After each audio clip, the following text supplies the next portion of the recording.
Hi guys! So life update lang, and recently kasi ang dami ko na-receive na messages about dun sa nangyaring DNC and normal miscarriage natin. Meron din ako na-receive na message about dun sa update kung nagpa-check na ba ako after dun nung miscarriage ko na yon. So here's the update guys. So, last June 2025, dun ako nakunan dun sa pangalawang baby namin ng husband ko. And, agad kami nakipagkita dun sa OB namin. Ang sabi niya gano'n, kailangan kong mag-undergo ng APAS or Comprehensive APAS Panel Test. Siyempre, nag-APAS tayo agad. So, July 2025, pinabasa namin yung result agad sa OB ko. Kaso, yung kasing result niya, negative lahat. As in, wala akong positive ni isa. Wala akong lupus, wala akong something sa may anti-kinemperlu. Basta marami siyang sangay-sangay, ganun. But still, she advised me na you need to see immunology just to make sure. Kami ng asawa ko, hindi na kami nakipagkita sa may immunology. Kasi parang, sabi ko sa isip ko, bakit ako makipagkita pa sa immunology? Eh, negative naman nga lahat yung nasa comprehensive APAS panel result. And then, same year or same month, July 2025 din, na-busy na kami. Yun na yung time na naglipat kami ng bahay. Yun na yung time na nag-travel na kami ng husband ko. Kasi, para pang move on, ganun. Nung pagka September, nagpa-test pa rin ako ng thyroid para malaman namin kung okay ba yung thyroid ko. So, that time, medyo umokay na yung thyroid kasi kasama yung thyroid ko sa reason. Tinitingnan reason kung bakit ako nakakunan. Medyo hypo ako nun, tapos bigla ako naging hyper kasi sumobra yung dosage ng endo, ganun. Then, nung September 2025, nakita nga namin na okay, normal na siya ulit. Ganun. Now, this 2026, we decided to pa-check ulit. So, nagkaroon na kami ng bagong ubi namin dito para i-ready namin yung katawan namin if ever man na kailangan na supplement, if ever man na kailangan ng, alam mo yun, pampalakas ng sperm, ng egg cell, ganyan, kung anong kailangan namin kainin. At least, ma-ready na para hindi na ma-miscarriage ulit. But, yung ubi namin dito sa Rizal, same sila ng sinabi ng ubi ko before. You need to see immunology kahit negative yung result mo sa APAS. And, kahit normal na yung, yung thyroid, ganon. So, kami ng asawa ko, like, sige na nga, kitain na lang natin yung immunology kasi kahit magpa-third opinion pa rin kami, for sure, ganun din yung sasabihin ng ng ubi na bago. Kasi nga, kailangan namin kitain talaga yung immunology.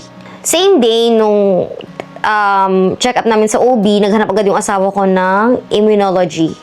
So, siya talaga yung naghanap lahat. Kasi medyo tamad ako maghanap ng ganun. Nakahanap siya ng immunology guys online. So, online consultation muna kami. If you're familiar with Now Serving, ayun, hindi kami nakahanap ng immunology. Actually, medyo mahirap silang hanapin kasi nga, medyo rare sila. Ganun.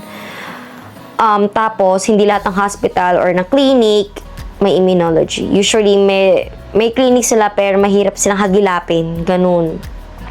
Buti na lang, yung asawa ko matyagang maghanap. So, same day, binasa agad ng immunology ko yung result ng previous result ko ng APAS, ng FTH or yung thyroid, TSH at FT4. And yung history ng miscarriage. And yon, diniagnose niya na ako agad ng category 2. Tapos nagtaka ako, like, Doc, bakit category 2 negative lahat yung result ko ng APAS? Then she told me, due to your multiple miscarriages, pasok ka sa category 2. May dalawang way daw kasi para i-diagnose ka ng category 2. Una is yung laboratory, pag meron nag-positive dun sa APAS panel test. And pangalawa naman ay through clinical or history. Like experience, ganun. Pag nag-base sila sa, history mo sa miscarriage, ganun. Ayan. Dahil nga nakunan na ako, pasok ako sa category 2. Sobrang in denial ko pa na parang, category 2 ako, bakit? Negative, ganun. Pinangawa ko pa rin yung negative ng result ng APAS ko. Ngayon, she told me na I need to undergo some laboratory exam or examination, ganun. Ang dami yung binigay na request sa dugo. Umabot sila ng 20. Kasama na doon yung thyroid, yung creatinine, yung cholesterol, sugar, apas. Basta marami, umabot sila ng 20 na 20 na request. Meron pa nga doon yung uterine artery radial Doppler. Basta yun yung pinaka-nahirapan talaga kami maghanap ng clinic kung sino pwedeng gumawa. Kasi hindi siya basta-basta. Ganun. Kahit malalaking hospital like St. Luke's, wala silang ganun. Kasi nag-inquire ako dito sa may St. Luke's, Quezon City, wala silang ganun. Ngayon, para mahanap ko yung clinic or yung hospital kung sino pwedeng mag-ganon, nag-consult ako sa immunology, like, Doc, tulungan mo ko kasi wala kaming mahanap. Halos inisa-isa na namin yung mga clinic dito sa may Rizal or hospitals, mid-range hospitals, wala. Kahit nga yung St. Luke's, nagtanong na kami, wala din. Which is, yun na yung biggest hospital sa amin na malapit. St. Luke's, Makati Med, ganun. Pero sa Makati Med, hindi na kami nagtanong. Sa St. Luke's yun, negative. Negative doon, wala siya. Ngayon, meron siyang binigay sa akin, ni-refer niya ako dun sa isang hospital kung saan siya affiliated. Dito lang yan sa may sa Fatima. If you're familiar with that hospital, ayun. Malaking hospital din siya dito sa may Rizal area. So, dun ako nagpa-radial artery Doppler. So, nung okay na yung result, lahat ng mga 20 pieces na request niya, pinabasa ko na agad sa kanya. Then, in-schedule niya na ako for consultation mga after 4 days nung sinend ko yung result. Kaso kasi, hindi ako makapag-antay na basahin niya yung result ko. Kaya nag-chat GPT ako. Nasabi ng chat GPT, wala daw akong category. Hindi daw ako pasok sa ibang apas. Ganon. Tapos, okay din daw uterus ko. Okay din daw yung kay Nemperlu. Ganon. So, naging kampante ako na parang, ay, shucks, wala naman pala. Kasi sabi ng AI, wala daw. Hindi ako pasok sa ibang category.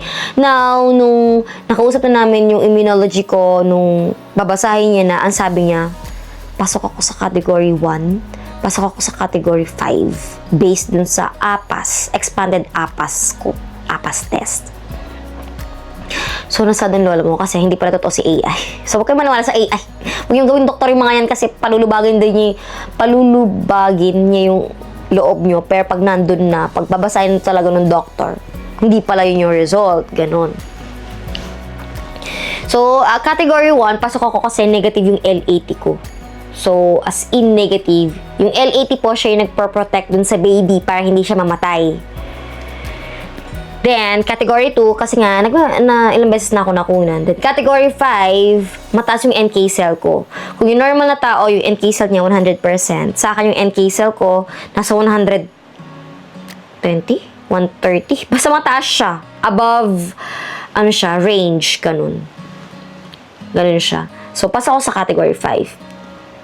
Ngayon, para mas maintindihan nyo, yung L80 po, siya yung protection ng baby. Yung NK cell, which is yung category 5, yun yung protection ko.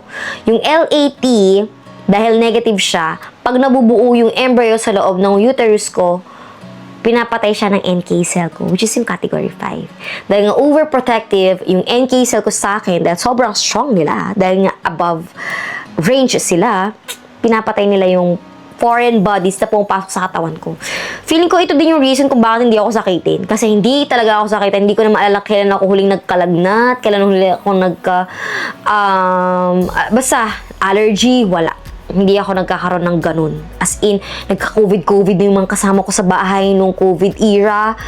Wala akong COVID. Pero positive ako sa sa mga tinutusok-tusok sa ilong, ganun.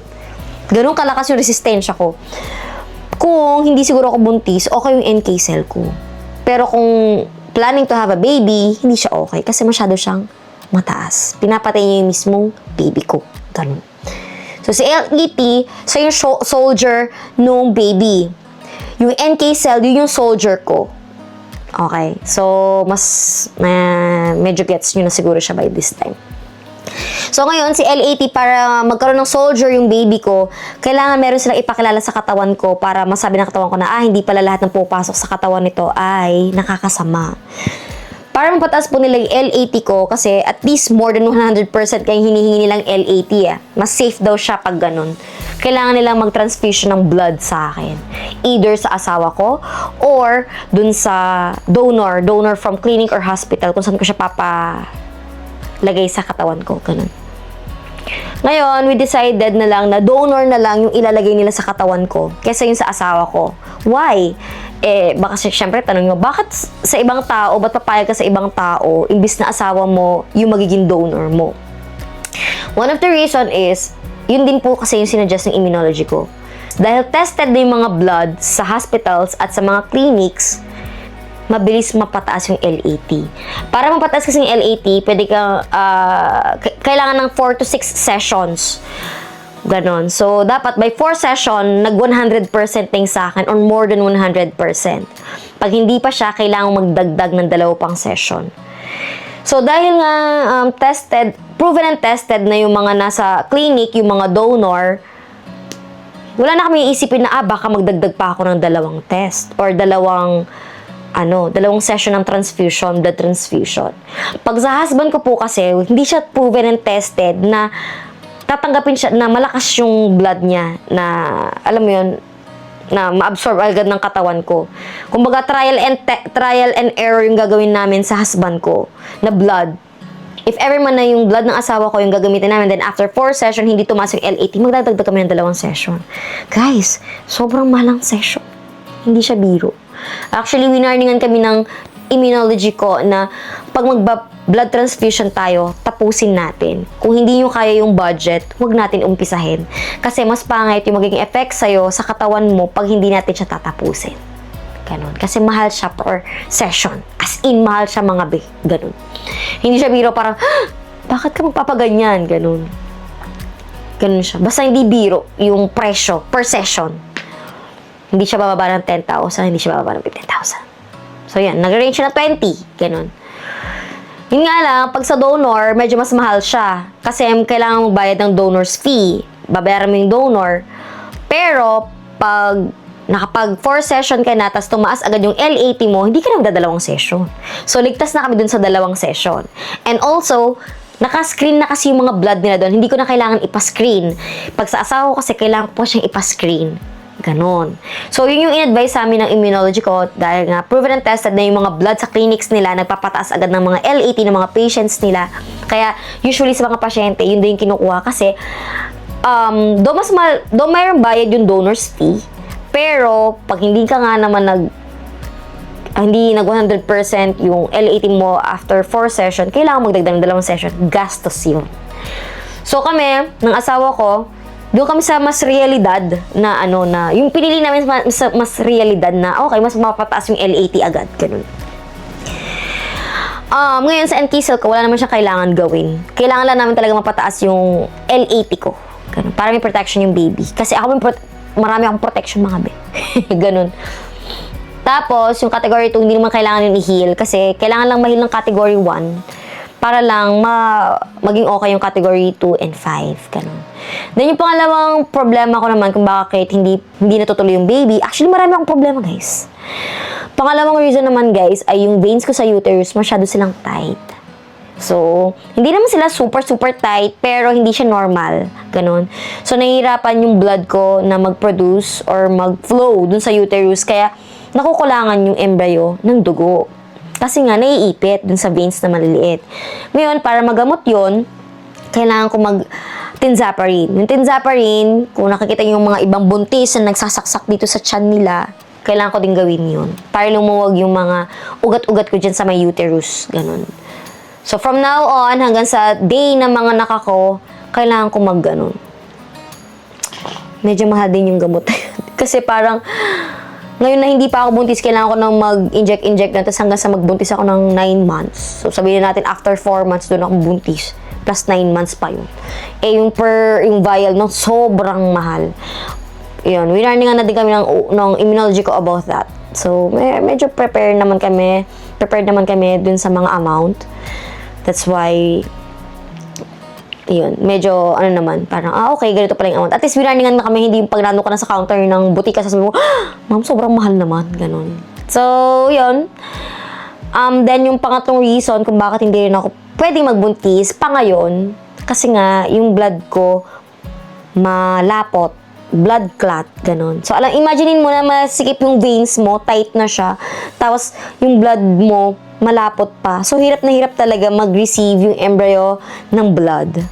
Ganun siya. Yun yung pangatong reason ko. But guys, no worries about dun sa blood clot kasi yung sasagot lang naman yan is aspirin. Yun nga lang, situate na pa nag-aspirin ka, madali kang mabugbog, magkapasa, ganun. Kasi umiinom ka ng gamot na pampalabnaw ng blood. Pero aspirin lang yung sagot. Medyo mura lang aspirin, guys. Sana ganun na lang yung presyo ng mga gamot na sa akin, na nireseta. Then, yung pang-apat naman na reason kung bakit hindi pa pwede magbuntis kasi sa thyroid ko. Yung thyroid ko, guys, mataas siya para sa normal. Kasi sabi ng immunology ko, at least daw, below 2. Yung sa akin, guys, 3.8. Tumasa naman siya after kung mag-stop ng gamot para sa thyroid, ganun. Then, yung pang-limang reason, actually, hindi na to reason, no? Hindi na to reason about sa pregnancy. Meron din kasi akong cholesterol. So, out of all people na magkaka-cholesterol, ako pa. Sobrang healthy ko kumain. I'm not saying naman na puro ako vegan, pero hindi kami mahilig mag-fast food, hindi kami mahilig kumain sa mga hindi kami mahilig kumain ng mga tatabang food, like taba-taba ng karne, ng isda, ganun. Tapos yung fish namin, puro lang siya salmon, puro lang siya tuna, yung mga ganun. Pero sabi nga ganun nung immunology ko, kung meron kayong lahi or nasa genes niyo na mataas yung cholesterol, kahit gaano ka pa ka-active sa lifestyle, gaano ka pa ka-healthy sa food, situate, magkakaroon ka at magkakaroon. Ganun siya. So, about naman dun sa cholesterol ko, madali lang naman siya kasi mayroon lang siyang pinapatik na gamot sa akin. Kailangan ko lang siya i-take before ako matulog. Ganun. So, yun yung 5 reason kung bakit hindi pa ako pwedeng magbuntis as of the moment. And ang pinakahabi-habilin sa akin ng immunology ko, bawal ka magbuntis while undergoing this kind of treatment. Though, pwede naman magbuntis, pero kailangan namin maghabol ng transfusion ng blood. Kasi kailangan namin, habang lumalaki yung embryo, kailangan namin ipakilala or kailangan kong pataasin yung L80 ko. So, imbis na every month yung L80, magiging siyang every 2 weeks. Yung pain daw, masyadong masakit. Though, dito siya sa forearm gagawin, pero, grabe daw yung pain. Masakit daw yung transfusion ng blood. Kumbaga, maghahabol-habol kami lahat sa thyroid, sa uterus, sa, alam mo yun, basta marami kaming hahabulin. Kaya she advised me not to, to get pregnant while nag-undergo kami ng test. Siya yung magsasabi pag okay na yung pregnancy. Siya yung mag-go, ganon. Then, oo nga pala, yung doctor ko ngayon, 4 sila. Isang OB, isang OB parentologist, basta yon, basta high-risk pregnancy, isang endo, at saka isang immuno. Silang 4 po yung nag-uusap-usap about dun sa case ko para siya magiging okay. Pero, as of now, lagi kong kausap yung immunology ko. And guys, we were so lucky to have our immunology kasi para siyang nanay namin. Ganun. Tipong lahat, parang, Dok, paano to? Tapos tatawag siya agad. Dok, paano, saan kami makakahanap to? Tatawag siya agad. Talagang siya pa yung makikipag-coordinate dun sa secretary ng doctor. Like, yung pasyente kong si ganito, si Joyce, pupunta dyan. Asikasuhin nyo, ganun siya. Sobrang lucky namin sa immunology namin. Sobrang bait niya. Sobrang pasensya talaga. So, yun guys, yun na yung life update namin. Medyo sad, but ang sabi ng immuno, good thing while we're still young. 31 pa lang ako, 31 pa lang yung asawa ko. But still, yung eager na magkaroon ng baby while we're still young, though hindi na young yung 31, di ba? Pero kasi, sabing ganon, usually daw sa mga ganitong klaseng cases, yung ibang pasyente niya, na-figure out lang nila na may ganitong cases sila pag more than 37 years old na sila. 37 which is high risk na siya. 37 to 40 to 42, ganun sila nagpapakonsult sa immunology. And sabi ng immunology ko, good thing bata pa kami, then kaya namin mag-work just to provide those kind of treatments. Kaya masaya siya kasi ang binigay niyang hope sa amin, buti na lang bata pa kayo.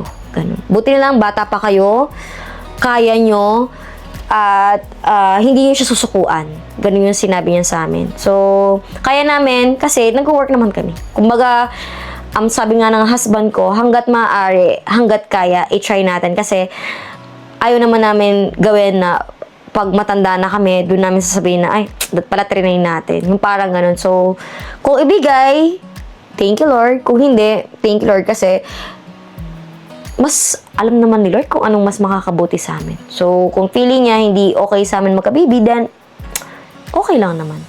So, regarding sa baog-baog, hindi po kami batok sinipon bila. Regarding naman sa baog-baog, hindi naman kami baog ng asawa ko. Yun yung sinabi ng OB ko tsaka nung immunology. Kasi, nakakabuo kami guys. Then yung asawa ko nga pala, hindi nila ipapates. Hindi nila ipapates yung sperm count niya kasi kaya namin makabuo. Actually, ang sabi din ng OB ko, sobrang bilis ko mabuntis. Yun. Sabi niya, sobrang bilis ko mabuntis. As in, mag-fertile lang ako this month. Pwede na akong buntisin ng asawa ko. Ganun siya. So, yun lang yung life update natin. Ngayon, mag-update na lang ulit ako kung ano yung magiging process. At kung meron pa kayong gustong itanong regarding dito sa journey natin na to, na pwede ko din itanong sa immunology ko, sa dalawang OB ko, at saka sa endo ko, you can comment down below and then I'll try to help you guys. And we're hoping na sana maging okay yung treatment namin. Yun lang. Bye!